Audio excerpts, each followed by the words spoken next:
ఓం శాంతి. ఈరోజు మురళి సండే అవ్యక్త బాప్ దాదా గారి మధుర మహావాక్యం 30/3/2025. 30/2/2004లో బాబా నడిపించిన మురళి, 30/11/2004లో బాబా నడిపించిన మహావాక్యం. మురళి యొక్క హెడ్లైన్: ఇప్పుడు మీ నడవడిక మరియు ముఖము ద్వారా బ్రహ్మబాబా సమానంగా అవ్యక్త రూపాన్ని చూపించండి. సాక్షాత్కార మూర్తులుగా అవ్వండి. ఈరోజు భాగ్య విధాత అయిన బాబా తన నలువైపులా ఉన్న శ్రేష్ట భాగ్యవంతులైన పిల్లలను చూసి హర్షిస్తున్నారు. మొత్తం కల్పంలో ఇటువంటి శ్రేష్ట భాగ్యము ఎవరికీ ఉండదు. కల్పకల్పము పిల్లలైన మీరే ఈ భాగ్యం యొక్క అధికారాన్ని ప్రాప్తి చేసుకుంటారు. మీ కల్పకల్పం యొక్క అధికారపు భాగ్యం గుర్తుంది కదా. ఈ భాగ్యం ఎందుకని సర్వశ్రేష్టమైన భాగ్యము? ఎందుకంటే స్వయం భాగ్య విధాత ఈ శ్రేష్ట భాగ్యవంతమైన దివ్య జన్మను పిల్లలైన మీకిచ్చారు. ఎవరి జన్మయే భాగ్య విధాత ద్వారా జరుగుతుందో ఇక దానికంటే శ్రేష్ట భాగ్యం ఇంకేది ఉంటుంది? మీ భాగ్యం యొక్క నషా స్మృతిలో ఉంటుందా? మీ భాగ్యం యొక్క లిస్టుని తయారు చేసినట్లయితే ఎంత పెద్ద లిస్ట్ ఉంది. బ్రాహ్మణుల భాగ్యవంతమైన జీవితంలో అప్రాప్తి అనే వస్తువే లేదు. అందరి మనస్సుల్లో మీ భాగ్యం యొక్క లిస్టు స్మృతిలోకి వచ్చిందా? స్మృతిలోకి తీసుకురండి. స్మృతిలోకి వచ్చిందా? మనస్సు ఏ పాటని పాడుతోంది? వాహ భాగ్య విధాత, వాహ్ నా భాగ్యము అనే ఈ శ్రేష్ట భాగ్యం యొక్క విశేషత ఏమిటంటే ఒక్క భగవంతుని ద్వారా 3 సంబంధాల ప్రాప్తి ఉంటుంది. తండ్రి, టీచర్, సద్గురువు రూపంలో 3 ప్రకారాలుగా బాబా మనకు ప్రాప్తినిస్తున్నారు. ఒక్కరి ద్వారా ఒక్కరిలో 3 సంబంధాలు. జీవితంలో ఏవైతే విశేష సంబంధాలు గాయనముందో తండ్రి, టీచర్, సద్గురువు ఎవరికి కూడా ఒక్కరి ద్వారా 3 విశేష సంబంధాలు మరియు ప్రాప్తులు ఉండవు. మీరు శుద్ధమైన గర్వంతో నషాతో బాబా మా తండ్రి, టీచర్, సద్గురువు అయినారు అని చెప్తారు. బాబా ద్వారా సర్వ ఖజానాల ఘని ప్రాప్తించింది. ఖజానాల లిస్టు కూడా స్మృతిలోకి వచ్చింది కదా. ఏ ఖజానాలు బాబా ద్వారా లభించాయి అన్నదాన్ని గుర్తు చేసుకోండి. ఏమేం ఖజానాలు లభించినాయి? జ్ఞానము, గుణాలు, శక్తులు, సంకల్పము, సమయము, శ్వాస మరియు విశేషంగా జ్ఞానయోగ ధారణ, సేవల యొక్క ఖజానా, ఆశీర్వాదాల ఖజానా, లెక్కలేనన్ని ఖజానాలు బాబా ద్వారా మనకు లభించాయి. అది బాబా అంటున్నారు, గుర్తు చేసుకోండి. లభించేశాయా, లభించాలనా? ఏమంటారు? బాలకుల నుండి మాలికులుగా అయ్యారు కదా. శిక్షకుని ద్వారా శిక్షణతో శ్రేష్ట పదవి యొక్క ప్రాప్తి కలిగింది. మామూలుగా కూడా చూస్తే ప్రపంచంలో అన్నింటికన్నా శ్రేష్ట పదవిగా రాజ్య పదవికే మహిమ ఉంది. మరి మీరైతే డబల్ రాజులుగా అయిపోయారు. స్వయం పైన రాజులు మరియు భవిష్యంలో కూడా రాజులుగా మీరు అయిపోయారు.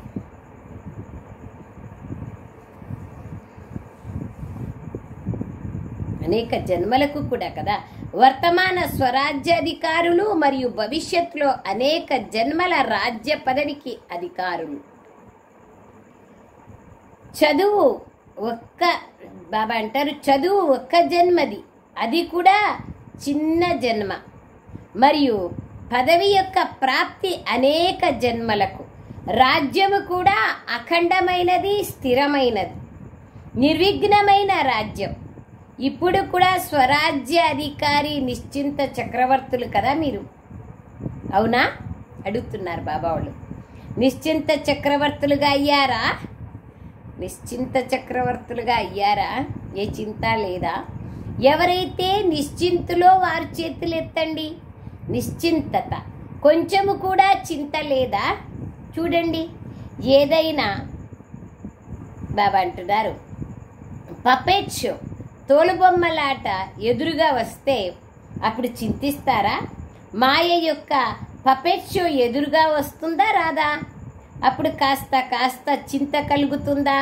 కలగదా? కాస్త చింతన నడుస్తుందా నడవదా? నడుస్తుంది బాబా. చెప్పండి అందరూ, నడుస్తుంది బాబా. అప్పుడప్పుడు చింత జరుగుతూ ఉంటుంది. అనేక రకాలైన సేవ చింత, అనేక రకాలైన బరువు బాధ్యతల చింత. నాకు ఇచ్చేయండి అంటారు బాబా. ఇచ్చేసినా కూడా పూర్తి ఇచ్చేయము. రొంత బాబాకి ఇస్తాం, మళ్ళీ అప్పుడప్పుడు తీసుకుంటాం, మళ్ళీ చెప్తాం బాబా అని. అది బాబా అంటున్నారు. చింతన నడుస్తుందా లేదా నడవదా? శ్రేష్ఠ భాగ్యము ఇప్పటి నుండే నిశ్చింత చక్రవర్తులుగా తయారు చేస్తుంది.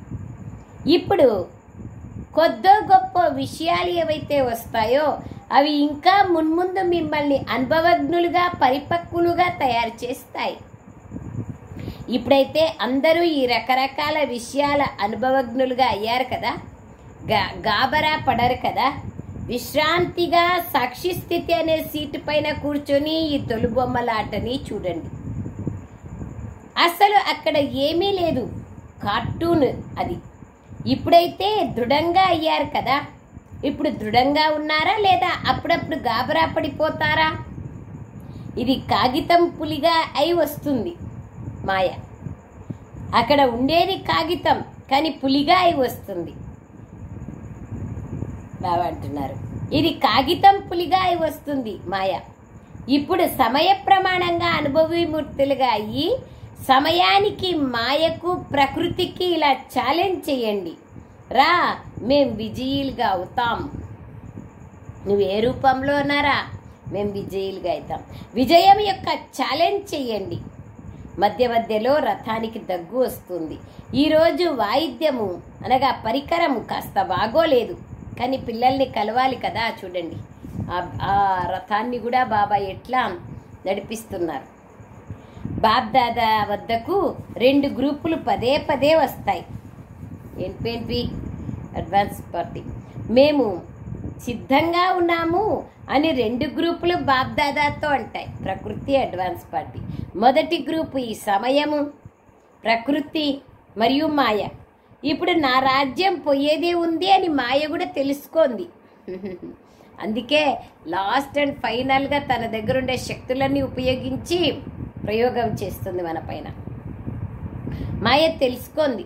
రెండవ గ్రూపు అడ్వాన్స్ పార్టీ. మొదటి గ్రూప్లో సమయము, ప్రకృతి, మాయ ఉంది. రెండవ గ్రూప్లో అడ్వాన్స్ పార్టీ. 2 గ్రూపులు డేట్ను అడుగుతున్నారు. విదేశంలో అయితే 1 సంవత్సరం ముందే డేట్ని ఫిక్స్ చేస్తారు కదా. ఇక్కడ 6 నెలలకు ముందు చేస్తారా? భారతదేశంలో వేగంగా ఉంటారు. 15 రోజుల్లో కూడా ఏదైనా ప్రోగ్రాం యొక్క డేటును నిర్ణయిస్తారు. మరి సమాప్తి, సంపన్నత చాలా బాబా సమాన మరియు సమాప్తి, సంపన్నత బాబా సమానంగా అయ్యే డేట్ ఏది? సమాప్తి, సంపన్నత లేదా బాబా సమానంగా అయ్యే డేట్ ఏది? వారు బాబ్దాదాని అడుగుతున్నారు. ఎవరు? అడ్వాన్స్ పార్టీ వాళ్ళు, ప్రకృతి, మాయా, పరిస్థితులు, ఇవన్నీ సమయం. ఈ డేట్ని ఇప్పుడు మీరు బ్రాహ్మణులు ఫిక్స్ చేయాలి. వీలవుతుందా? డేట్ ఫిక్స్ చేయగలరా? పాండవులు చెప్పండి, ముగ్గురు చెప్పండి. రమేష్ అన్నయ్య, నిర్వేర్ అన్నయ్య, బ్రిజ్మోహన్ అన్నయ్య ముగ్గురిని అడుగుతున్నారు. బాబా మురళి నడిపించిన సమయంలో 3 ఉన్నారు. ఇప్పుడు 2 లేరు, 1 ఉన్నారు, బ్రిజ్మోహన్ అన్నయ్య. తో బాబా అంటున్నారు, డేట్ ఫిక్స్ కాగలదా? చెప్పండి, వీలవుతుందా చేసేకి? లేదా అకస్మాత్తుగా జరిగేది ఉందా? డ్రామాలో ఫిక్స్ అయి ఉంది, కానీ దానిని ప్రాక్టికల్లోకి తీసుకురావాలి కదా. అచ్చా, తీసుకురావాలి కదా, వద్దా? అది ఏమిటి ప్రాక్టికల్గా తీసుకురావాలా? చెప్పండి, అవుతుందా లేదా అకస్మాత్తుగా అవుతుందా? డేట్ ఫిక్స్ అవుతుందా, అవ్వదా? ముందు లేని వారు చెప్పండి, అవుతుందా? బాబా ఆ బాబాయ్ నా బాబా అని అడిగే వరకు, చెప్పే వరకు వదలరు. డ్రామాను ప్రాక్టికల్లోకి తీసుకొచ్చేందుకు మనస్సులో డేట్ యొక్క సంకల్పం చేయాల్సి ఉంది. అని ఎవరైతే అనుకుంటారో వారి చేతులు ఎత్తండి. అది కూడా డ్రామానుసారంగా వచ్చేస్తుంది, చేయాల్సి వస్తుంది కదా. వీరు చేతులు ఎత్తడం లేదు, అకస్మాత్తుగా అవుతుందా? డేట్ని ఫిక్స్ చేయగలరా? వెనుక ఉన్నవారు అర్థం చేసుకున్నారా? అకస్మాత్తుగా అవ్వాలి అనేది కరెక్ట్, కానీ స్వయంని తయారు చేసుకునేందుకు లక్ష్యమైతే తప్పకుండా పెట్టుకోవాల్సి ఉంటుంది. 100% పెట్టుకోవాలి బాబా, లేకపోతే డ్రామా పైన వేసేస్తే ఎట్లా? అది కుదరదు కదా. లక్ష్యం లేకపోతే సంపన్నంగా అవ్వడంలో నిర్లక్ష్యం వస్తుంది. మీరే చూడండి, డేట్ ఫిక్స్ చేసుకున్నట్లయితే సఫలత లభిస్తుంది. ఏ ప్రోగ్రాంకైనా డేట్ని ఫిక్స్ చేస్తారు కదా, తయారవ్వాల్సిందే అన్న ఈ సంకల్పం అయితే చెయ్యాల్సి వస్తుంది కదా, లేక చెయ్యాల్సిన అవసరం లేదా? లేదా డ్రామాలో దానికదే అయిపోతుందా? ఏమని భావిస్తున్నారు? మొదటి లైన్ వారు చెప్పండి. ప్రేమక్కయ్య, డెహ్రాడూన్ అక్కయ్య బాబా అడుగుతున్నారు. ప్రేమ్ చెప్పు, చేయాల్సి వస్తుంది. జయంతి చెప్పు, అది ఎప్పుడు జరుగుతుంది? సమయం వచ్చినప్పుడు అంతిమంలో అవుతుందా? సమయం సంపన్నంగా తయారు చేస్తుందా? లేదు మీరు సమయాన్ని సమీపంగా తీసుకొస్తారా? మనమే కదా సమయాన్ని సమీపంగా తీసుకొచ్చేటువంటి వాళ్ళు, చైతన్యమైన ఆత్మలైన మనం కదా. స్మృతిలో జ్ఞానం కూడా ఉంటుంది, నష కూడా ఉంటుంది, నిశ్చయం కూడా ఉంటుంది. ఇది బాబ్దాదా చూశారు, కానీ అవి నడవడిక మరియు ముఖము ద్వారా కనిపించాలి. ఇప్పుడు దీన్ని అదనంగా చేర్చాలి. బుద్ధిలో అన్నీ గుర్తుంటాయి, స్మృతిలోకి కూడా వస్తాయి, కానీ ఇప్పుడు స్వరూపంలోకి రావాలి.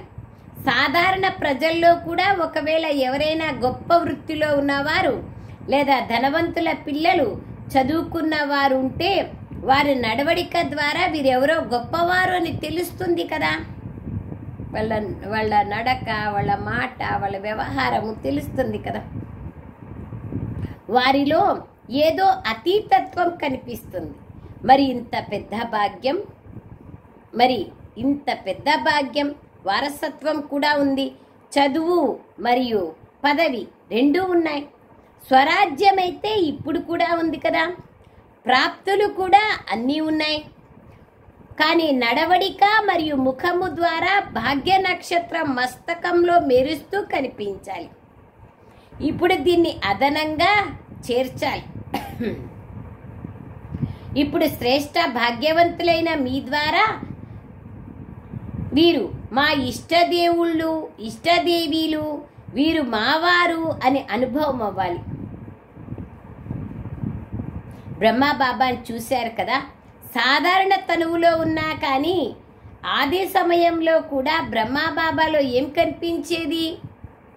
సాక్షాత్కారాలు అయినాయి కదా అనేక మందికి. కృష్ణుడు కనిపించినారు కదా, విష్ణువు, కృష్ణుడు, స్వర్గం. ఆదిలోని వారికి అనుభవం ఉంది కదా.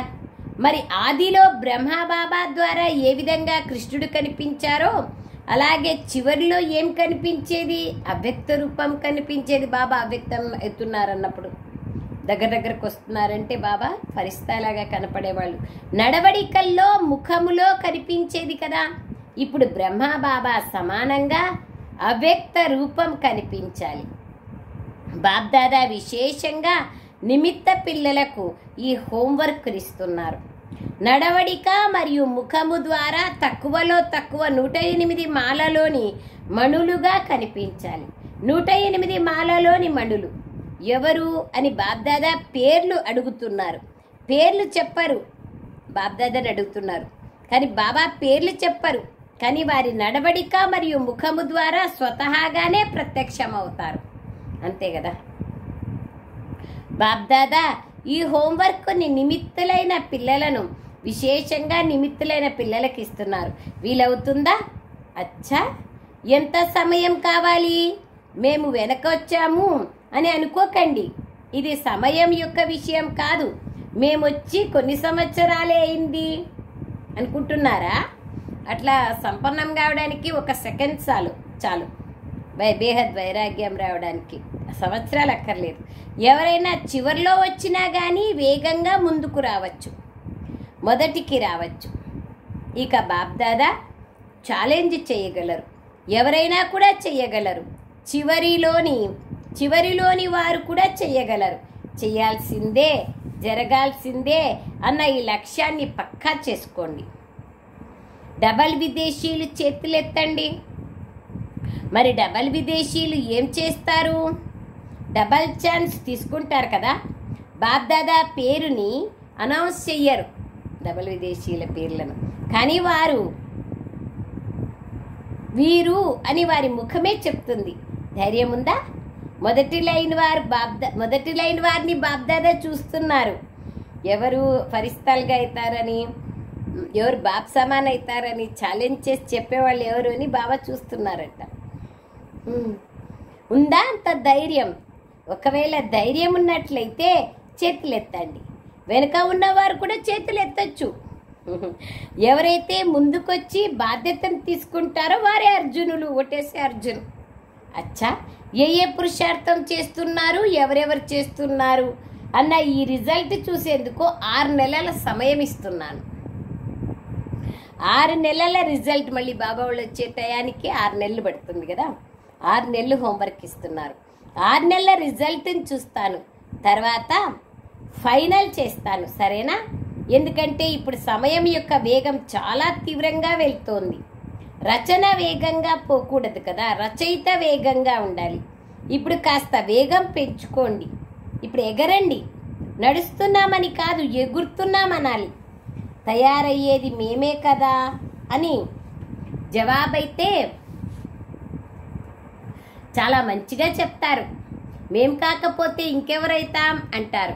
చూస్తున్నారా, మనం చెప్పే జవాబు, మనం అనుకునే మాటలు అన్నీ బాబా తెలుసుకుంటారు. మేం కాకుంటే ఇంకెవరైతాం బాబా, మిమ్మల్ని పొందినా మేమే అవుతాం అంటాం కదా. బాప్దాదా సంతోషిస్తారు. కానీ ఇప్పుడు ప్రజలు అనగా అనేక ఆత్మల్ని తయారు చేయాలి కదా. ఏదైనా చూడాలనుకుంటున్నారు.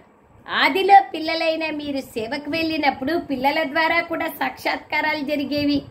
ఇప్పుడు సేవ మరియు స్వరూపం ఈ రెండింటి వైపు అటెన్షన్ ఉంచాలి. ఏం విన్నారు? ఇప్పుడు సాక్షాత్కార మూర్తులుగా అవ్వాలి, సాక్షాత్ బ్రహ్మ బాబాగా కావాలి. అచ్చా, ఈరోజు కొత్త పిల్లలు కూడా చాలామంది వచ్చారు. బాబా వాళ్ళ మురళి అయిపోయింది. బాబా నడవడిక ద్వారా, ముఖం ద్వారా బాప్ సమాన్గా కావాలా? మీకు ఎంత ఖజానాలు ఇచ్చినానో ఆ ఖుషి నషాలో నిశ్చయంలో ఉండండి.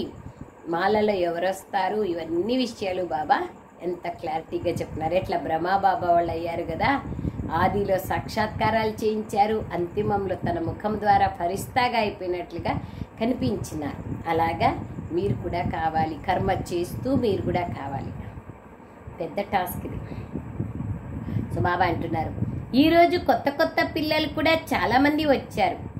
మీ స్నేహశక్తితో అందరూ చేరుకున్నారు కనుక కొత్త పిల్లలు ఎవరైతే వచ్చారో వారు ప్రతి ఒక్కరికి పేరు సహితంగా కోటాను కోట్ల రెట్లు అభినందనలు ఇస్తున్నాను. థ్యాంక్ యూ బాబా. అలాగే వరదాత వరదానాన్ని ఇస్తున్నారు. సదా బ్రాహ్మణ జీవితంలో జీవిస్తూ ఉండండి. అమర భవా, ఉడితే రహో, ఎగురుతూ ఉండండి. అచ్చా, సేవా టర్న్ పంజాబ్ వాళ్ళది. ఆ సమయంలో పంజాబ్ వాళ్ళు వచ్చినారు. పంజాబ్ వాళ్ళు లేచి నిల్చోండి. చాలా మంచిది. ప్రతి జోన్కి అవకాశం లభిస్తుంది. ఈ విధిని కూడా చాలా బాగా తయారు చేశారు. ఒకటేమో యజ్ఞ సేవ ద్వారా ఒక్కొక్క అడుగులో కోట్ల రెట్ల సంపాదన జమ అవుతుంది. ఎందుకంటే మెజారిటీ ఏ కర్మ చేస్తున్నా యజ్ఞ సేవ గుర్తుంటుంది. మరియు యజ్ఞ సేవ గుర్తుకు రావడం ద్వారా యజ్ఞ రచయిత అయిన బాబా గుర్తుకొస్తారు. కనుక సేవలో కూడా ఎక్కువలో ఎక్కువగా పుణ్యం యొక్క ఖాతాని జమ చేసుకుంటారు. మరియు సత్యమైన పురుషార్థి పిల్లలు ఎవరైతే ఉంటారో వారు తమ స్మృతి చార్టుని సహజంగా మరియు నిరంతరం తయారు చేసుకోగలరు. Underline point. ఎందుకంటే ఇక్కడ ఒకటేమో మహారథుల సాంగత్యం ఉంటుంది. సాంగత్యం యొక్క ప్రభావం సహజంగా పడుతుంది. అటెన్షన్ పెట్టినట్లయితే ఈ 8-10 రోజులు ఏదైతే లభిస్తుందో వాటితో చాలా మంచి ప్రోగ్రెస్ చేసుకోగలరు. సాధారణ రీతిలో సేవ చేసినట్లయితే ఇంత లాభం ఉండదు. కానీ సహజంగా నిరంతర యోగిగా అయ్యే అవకాశం, పుణ్యం ఖాతా జమ చేసుకునేందుకు మరియు అతిపెద్ద పరివారం యొక్క నష సంతోషంలో ఉండేందుకు ఇప్పుడు అవకాశం లభించింది. పంజాబ్ వారికి అవకాశం లభించింది కదా, ప్రతి జోన్ వారికి లభిస్తుంది. కానీ 3 లాభాలు ఉండాలన్న లక్ష్యం పెట్టుకోండి. పుణ్యం యొక్క ఖాతాను ఎంత జమ చేసుకున్నారు, సహజంగా స్మృతిలో ఉండే ప్రోగ్రెస్ ఎంత చేసుకున్నారు, మరియు సంఘటన లేదా పరివారం యొక్క స్నేహము సమీపత ఎంత అనుభవం చేసుకున్నారు. ఎంత మెయిన్ ఇంపార్టెంట్. మధుబనానికి వెళ్తే మనం ఏం చేయాలా అనేది. ఈ 3 విషయాల రిజల్ట్ ప్రతి ఒక్కరూ తీసుకురావాలి. డ్రామాలో ఛాన్స్ అయితే లభిస్తుంది, కానీ ఛాన్స్ని తీసుకునే ఛాన్సలర్గా కండి. పంజాబ్ వాళ్ళు తెలివైన వాళ్ళు కదా. అచ్చా, చాలా పెద్ద సంఖ్యలో వచ్చారు. సేవ కూడా పెద్ద మనసుతో లభించింది. వచ్చిన సంఖ్య కూడా మంచిగా వచ్చారు. అచ్చా, సంఘటన బాగుంది. ఈరోజు 2 వర్గాల వాళ్ళు వచ్చారు. గ్రామ వికాస వర్గం వారు, మహిళా వర్గం వారు మీటింగ్ కోసం వచ్చారు. దాన్ని మళ్ళీ చదువుకోండి. బాప్దాదా నలువైపులా ఉన్న సాకారంలో సమ్ముఖంగా కూర్చున్న పిల్లలకు మరియు తమ తమ స్థానాలలో దేశంలో బాబాతో మిలనం జరుపుకునే నలువైపులా ఉన్న పిల్లలందరికీ చాలా చాలా సేవ చేసినందుకు స్నేహమును మరియు పురుషార్థమునకు అభినందనలైతే ఇస్తున్నారు. కానీ పురుషార్థంలో తీవ్ర పురుషార్థిగా ఇప్పుడు ఆత్మలను దుఃఖము అశాంతి నుంచి విడిపించేందుకు ఇంకా ఎక్కువ తీవ్ర పురుషార్థం చేయండి. దుఃఖం, అశాంతి, భ్రష్టాచారం అతిలోకి వెళ్తున్నాయి. ఇప్పుడు అతిని అంతం చేసి అందరికీ ముక్తిధామం యొక్క వారసత్వాన్ని బాబ్దాదా నుండి ఇప్పించండి. ఇలా సదా దృఢ సంకల్పం చేసే పిల్లలకు బాబ్దాదా గారి ప్రియ స్మృతులు మరియు నమస్తే. हम रूहानी बच्चों की रूहानी माता पिता बाप दादा को याद प्यार गुड मॉर्निंग और नमस्ते नमस्ते नमस्ते बाबा नमस्ते. థ్యాంక్ యూ బాబా. వరదానం: నమ్రత మరియు అథారిటీల బ్యాలెన్స్ ద్వారా తండ్రిని ప్రత్యక్షం చేసే విశేష సేవాదారిగా కండి. నమ్రత మరియు అథారిటీ 2 బ్యాలెన్స్ ఉండాలి. అప్పుడు బాబాని ప్రత్యక్షం చేస్తాం. ఎక్కడైతే బ్యాలెన్స్ ఉంటుందో అక్కడ అద్భుతం కనిపిస్తుంది. ఎప్పుడైతే మీరు నమ్రత మరియు సత్యత యొక్క అథారిటీతో కూడిన బ్యాలెన్స్తో ఎవరికైనా బాబా పరిచయాన్ని ఇస్తారో అప్పుడు అద్భుతం కనిపిస్తుంది. ఈ రూపం ద్వారానే బాబాను ప్రత్యక్షం చేయాలి. మీ మాటలు స్పష్టంగా ఉండాలి. అందులో స్నేహం కూడా ఉండాలి, నమ్రత కూడా ఉండాలి మరియు మధురత కూడా ఉండాలి. అలాగే మహానత మరియు సత్యత కూడా ఉండాలి. అప్పుడే ప్రత్యక్షత జరుగుతుంది. ఎన్ని ఉన్నాయి చూడండి: నమ్రత, మధురత, మహానత, సత్యత, అథారిటీ. మాట్లాడుతూ మధ్య మధ్యలో అనుభవం చేయిస్తూ ఉండండి. తద్వారా లగన్లో మగన్గా కాగలుగుతారు. ఇటువంటి స్వరూపం ద్వారా సేవ చేసేవారే విశేష సేవాదారి. స్లోగన్: సమయానికి ఏ సాధనమైనా లేకపోయినా సాధనలో విఘ్నం కలగకూడదు. సాధనాల ఆధారంగా సాధన చేయకూడదు కదా, అది బాబా అంటున్నారు. అవ్యక్త ప్రేరణ: సత్యత మరియు సభ్యత అనే సంస్కృతిని ధారణ చేయండి. కోపమేమీ వికారం కాదు, అది అస్త్రము అని కొందరు భావిస్తారు. కానీ క్రోధము జ్ఞానస్వరూపాత్మలకు మహాశత్రువు. ఎందుకంటే అనేక మంది సంబంధ సంపర్కంలోకి రావడం ద్వారా క్రోధం ప్రసిద్ధమవుతుంది. ఆ క్రోధాన్ని చూసి బాబా పేరుకు చాలా నిందన వస్తుంది అనేవారు బాబా అంటున్నారు, నింద వస్తుంది. జ్ఞానస్వరూప ఆత్మలైన మిమ్మల్ని చూస్తారు కనుక దీని అంశమాత్రం కూడా సమాప్తం చేసి సభ్యతాపూర్వకమైన వ్యవహారాలను చేయండి. అచ్చా, ఓం శాంతి. Thank you Baba, thank you.